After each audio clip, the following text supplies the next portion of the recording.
Herdeiro espiritual de São Francisco de Assis, foi o primeiro sacerdote a ter impresso sobre o seu corpo os estigmas da crucifixão. Padre Pio é conhecido em todo o mundo como um frade estigmatizado, um religioso marcado por muitos feitos sociais durante sua vida, que dedicou várias horas dos seus dias à confissão, criou os grupos de oração e até fundou um hospital chamado Casa Alívio do Sofrimento na Itália, voltada para famílias em vulnerabilidade. Para conhecer mais sobre esse grande santo do século XX, nós recebemos de forma remota os irmãos de Padre Pio, os capuchinhos, Frei Severino Pinheiro, capelão da comunidade brasileira Católicos de Dublin. Frei Severino, bem-vindo, alegria revê-lo.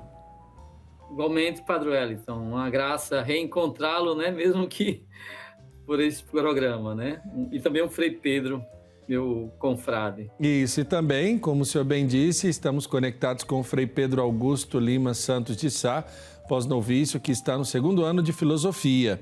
Frei Pedro, bem-vindo. Muito obrigado, Padre Wellington. Uma alegria estarmos aqui nesta tarde para conversar sobre esse grande santo da nossa ordem, o Padre Pio.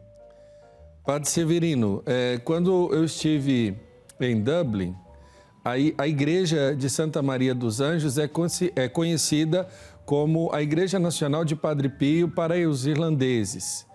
E vocês guardam uma relíquia muito bonita, que é um guando, um guando que revestia a mão de Padre Pio. Eu começo perguntando sobre o personagem, para quem está em casa e quem não conhece. Apresente-nos, quem foi Padre Pio, Frei Severino? Eu diria que Padre Pio é o santo da providência.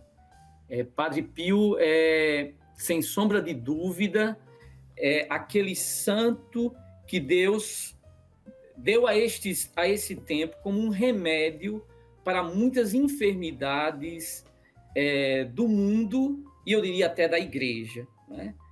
Padre Pio é aquele homem onde o sobrenatural o envolvia de modo extraordinário, de modo superabundante. Então, numa sociedade que não crê mais no sobrenatural, Padre Pio é esse sinal eloquente de Deus, é um sinal maravilhoso de Deus. Depois, Padre Pio como o senhor já bem disse, é o único sacerdote estigmatizado da história da igreja. A igreja teve cerca de 300 pessoas estigmatizadas e Padre Pio é o único sacerdote estigmatizado. Quase como para apresentar para nós sacerdotes um modelo de sacerdote. Num tempo que nós vivemos a crise do sacerdócio, ele é um modelo do sacerdote. Depois, sendo o Padre Pio um homem estigmatizado, tendo as 5 chagas de Nosso Senhor e extraordinariamente as 7, ele é também um exemplo para um mundo marcado um mundo tão ferido. Ele é um modelo que nos ajuda a perceber que nós podemos transformar as nossas chagas em chagas gloriosas, se nos unimos a Cristo, se estamos em comunhão com o Senhor. Acho que esses 3 pontos que eu gostaria de sublinhar sobre Padre Pio, o santo da providência, o remédio que Deus deixou. Frei Pedro, quando nós olhamos para Padre Pio e principalmente para o exemplo deste santo capuchinho, o que mais lhe chama a atenção neste santo tão próximo de nós? Uma das grandes marcas na minha vida pessoal do Padre Pio é justamente a dimensão do sofrimento, como o Padre Pio viveu, não é? E o sofrimento que está muito ligado à vida de toda pessoa, E o grande diferencial do sofrimento é justamente buscar um sentido para ele, transformando os nossos sofrimentos justamente em atos de amor. Então, um mundo moderno que voltou não só contra Deus, contra Cristo, mas que também não quer abraçar a sua cruz e não quer carregar a cruz de cada dia. E aí, para mim, uma grande lição do Padre Pio é justamente essa vida unida à paixão de Cristo. Hoje até está fora de moda, né? Por exemplo, falar em penitência, em reparação, essas coisas todas. E olhando para a vida do Padre Pio, nós somos convidados a repensar sobre isso, né?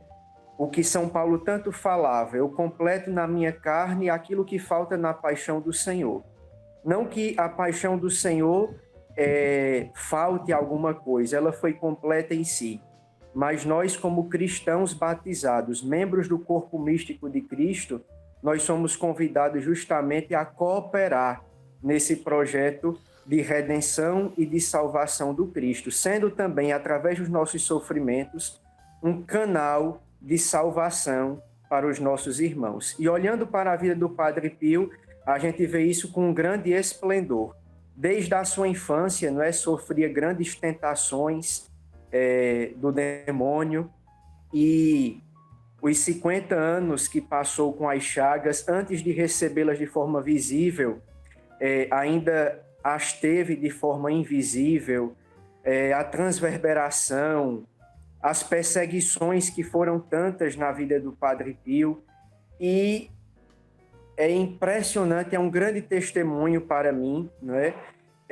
E para o homem moderno, acredito, é uma grande chave de leitura de como nós cristãos devemos abraçar a nossa cruz de cada dia, sabendo que o nosso sofrimento ele não é em vão, porque Deus, ao morrer na cruz por nós, veio dar uma nova dignidade, não é? Ao sofrimento humano, e elevou o nosso sofrimento, e nós podemos caminhar, transfigurar de fato esse nosso sofrimento no amor. Perfeito. No amor a Deus, unindo-se à sua paixão.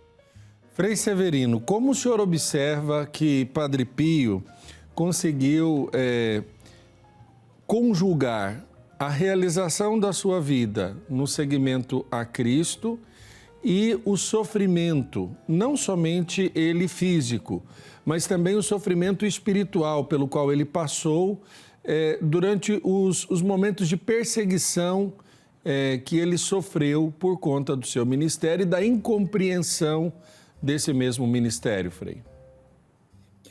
Veja, o sofrimento, a cruz, faz parte da experiência cristã, não é? Um cristão que deseja viver sem passar por dificuldades, né? Jesus, na verdade, nosso Senhor não prometeu o céu na terra, o céu é só no céu, né? Então, Padre Pio é esse exemplo autêntico de vivência cristã, né? Jesus disse: quem quiser ser meu discípulo, tome a sua cruz. Então, nós percebemos que Padre Pio é alguém que leva muito a sério a sua fé, com muito realismo. E ele soube exatamente experimentar o sofrimento como parte da sua experiência cristã. Se nós pensarmos bem aquilo que diz o apóstolo Paulo, né? Trago em minha carne as marcas de Jesus. Então, Padre Pio é esse homem configurado a Cristo, em união com Cristo. E eu acho que aqui é um grande segredo, porque essa união que faz com que feridas se transformem em chagas gloriosas.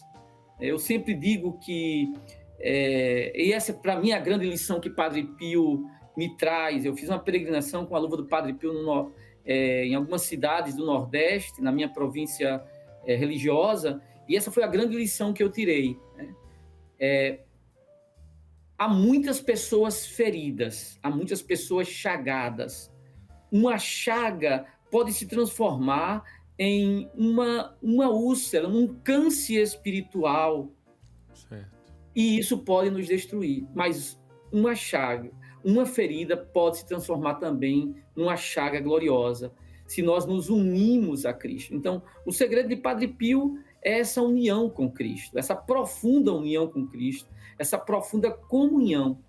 E não permitir que as chagas, as feridas se transformem em um câncer que nos destrói, mas que ela se torne em uma Certo. chaga gloriosa que nos santifica. Isso só é possível numa comunhão com o Senhor, sobretudo por meio dos sacramentos, né?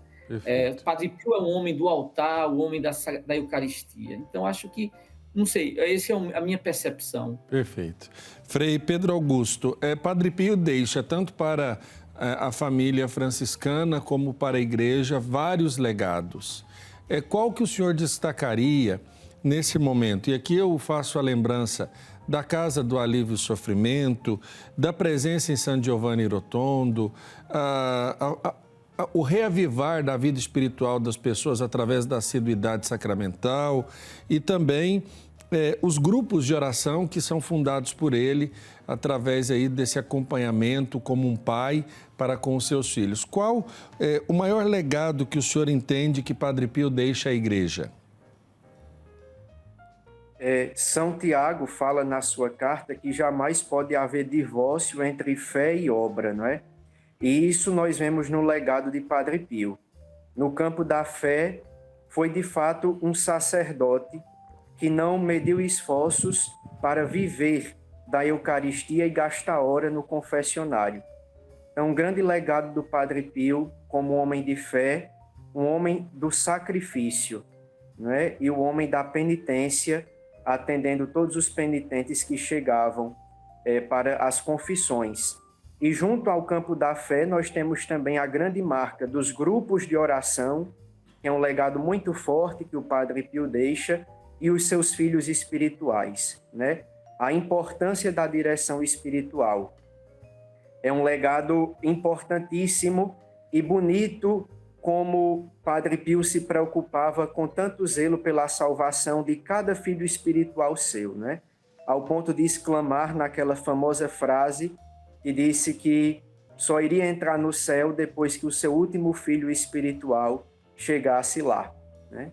Estaria esperando pelos seus filhos espirituais no céu. E no campo das obras, não é? Nós vemos principalmente a casa, o hospital que foi construído no meio de tantas perseguições, de tantas dificuldades, mas essa grande obra para aliviar, não é, as chagas também físicas. Foi um homem que não aliviou só as chagas e as dores espirituais, as doenças da alma, mas também, não é, as doenças físicas, as doenças corporais. Então é um dos grandes pilares que o Padre Pio deixa aí como legado na sua vida e como marca também para nós capuchinhos. Como homem de oração, mas também de um belo trabalho de caridade. Aí, que bonita o exemplo e a vida de Padre Pio para todos nós. Eu quero agradecer, é um tema muito profundo, nós poderíamos ficar horas aqui falando sobre o legado espiritual, as situações que ele passa na vida. Eu tive a oportunidade de estar nos lugares de Padre Pio, tanto em Pietrelcina como em San Giovanni Rotondo. De fato, é um homem de uma mística muito grande que envolve de modo muito próximo os seus devotos. E desde já quero agradecer, Frei Severino. Um abraço ao senhor que está aí no Santuário Nacional, praticamente, de Padre Pio, em Dublin, na Irlanda. E um abraço especial, é claro, aos brasileiros da comunidade católicos em Dublin. Farei sim, com certeza, Padre. Também quero deixar aqui o meu abraço e agradecimento ao Frei Pedro Augusto, ele que é pós-novício, está no 2º ano de filosofia, está lá em Maceió. Um abraço, Frei. Obrigado, Padre.